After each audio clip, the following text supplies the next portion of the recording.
Brawlhalla is melee. No, not that one. What I mean is, Brawlhalla heavily relies on getting close to your opponent, and even long-range weapons still have to get within arm's reach to actually hit. He is very much in the red. Weapon spawn comes in, snakes it away, and it's his weapon of choice! Use has done it! With all that being said, there aren't that many characters or moves that try to break that mold. But that's not the discussion point of this video. Because instead of looking into characters who try to break that mold, what if we look into a character who's solely based around keeping your opponent close? What I'm trying to say is, what if we took King from Tekken and made him into a Brawlhalla character?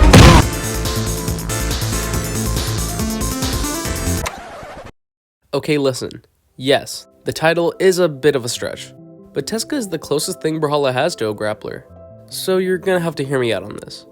Okay? Okay. Now with that out of the way, yeah, Tezca's a f***ing freak.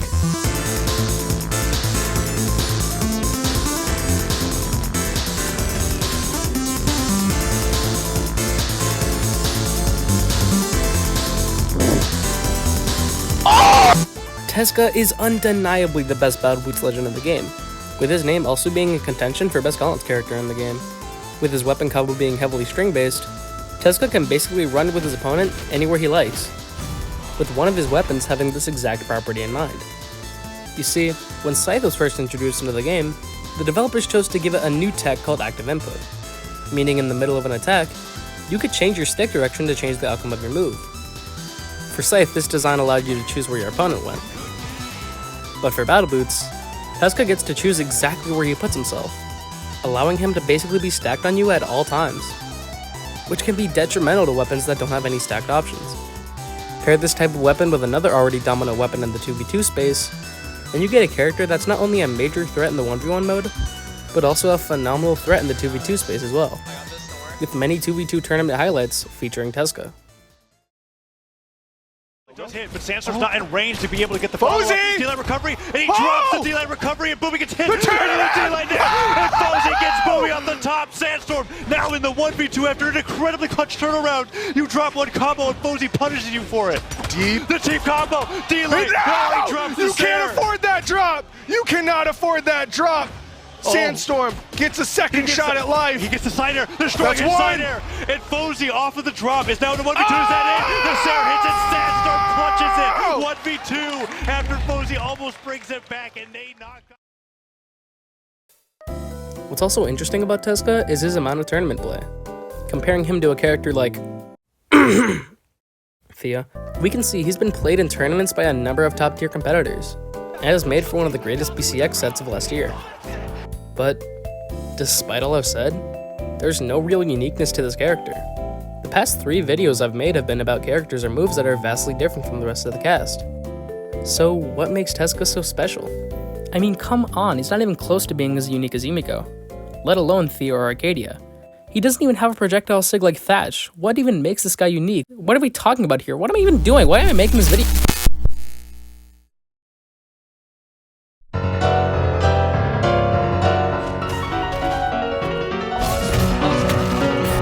But I think I just robbed him. Oh my god.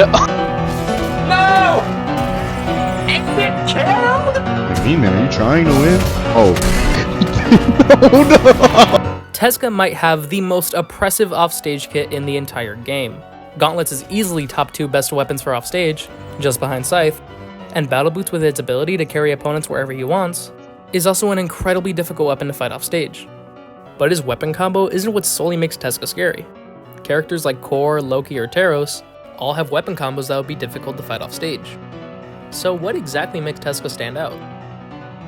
Yeah, there's no easy way to put this. They gave him 10 gimp options. 1, 2, 3, 4, 5, 6, 7, 8, 9, and 10. Kinda. I don't know what BMG was thinking when making this guy and deciding to give him 4 signatures that send down, while also having 3 of those signatures be incredibly efficient kill options when connected on stage, but I have a level 100 Tezca, do you see me complaining? Either way, this is where Tezca's Grappler title comes into play. In other fighting games, grapplers are mostly characterized by their ability to win interactions off of one simple mistake. In a similar sense, Tezca, with the insane amount of control he has off stage, can rob you of your stock off of one bad play. But this still isn't the end to why Tezca is so successful in his offstage game. For that, we'd have to talk about his signatures.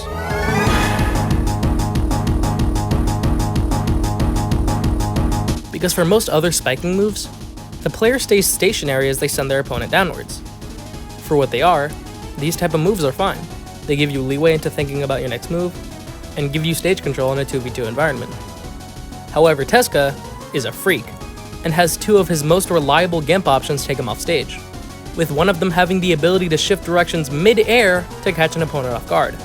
These positions are already some of the worst in the game to be in, but pair that with Gauntlets and its 4 aerial spiking moves, his ability to gravity cancel his other 2 spiking options, and the ability to weapon throw down to catch a recovery, and Tezca is almost undeniably the scariest character to meet in an offstage interaction, and can even catch some of the best players in the world off guard. I'm so sorry. You're right, I am so sorry. I swear to God, I am so sorry. Oh!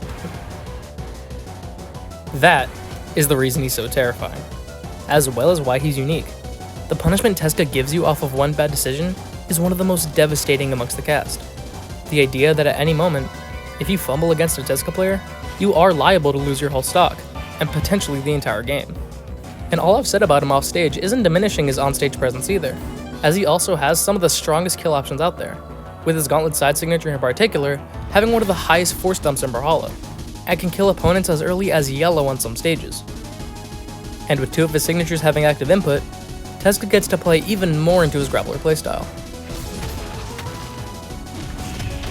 Oh, that catches! Alright.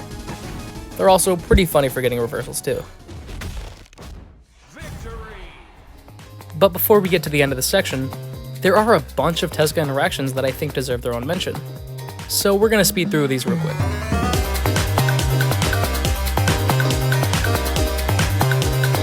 When gravity canceling boots down Sig onto the stage, Tezca can sometimes get an extra boost of height to his jump. And this extra boost of height can really catch some people off guard. In a similar vein, if Tezca's down Sig doesn't reach far enough to connect onto the stage, he'll just Sig into the wall.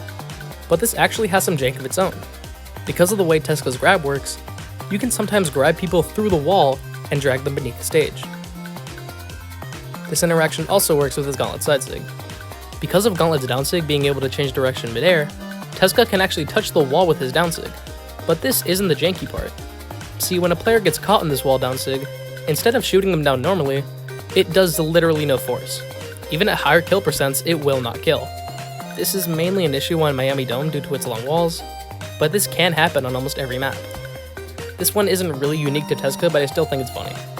The bounce up after Boots ground pound actually bounces you high enough to evade most downlights. You can actually use this to your advantage by baiting out a person's downlight and immediately punishing them. This! What the fuck? And lastly, my favorite Tezca jank of all, the elevator. This isn't really useful for anything, but it's funny to make your friends mad with. Main man. Get the f back up here.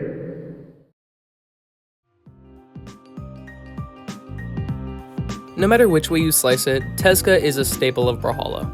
His entrance into the cast brought a new weapon, and a different archetype of character we hadn't seen since Mordex. But I think that's fitting for a character like Tezca. While he may seem simple at first glance, there is a rabbit hole down there waiting to be discovered.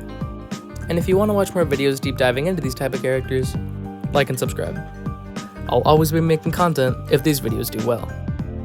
So if you're feeling like it, take a leap of faith, and find out just how far you can make it down the rabbit hole. Thanks for watching.